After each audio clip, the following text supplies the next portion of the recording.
50 dan oshadi. O'tgandan keyin sekingina buni ochasiz. Birdaniga banq etib to'liq ochib qo'yarmang. Bu ham xuddi shunday.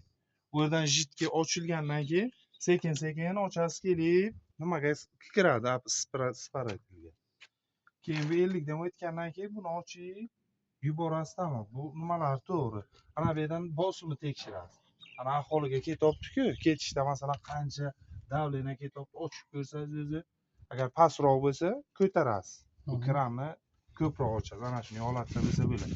Agar past boradigan bo'lsa, shuni to'liq ochadi. Ikkalasini. Yozguri kerak emas bu narsa. Pramo ekranni ochamiz hozir, qaysi bochkada bo'lsa bittasini ochamiz.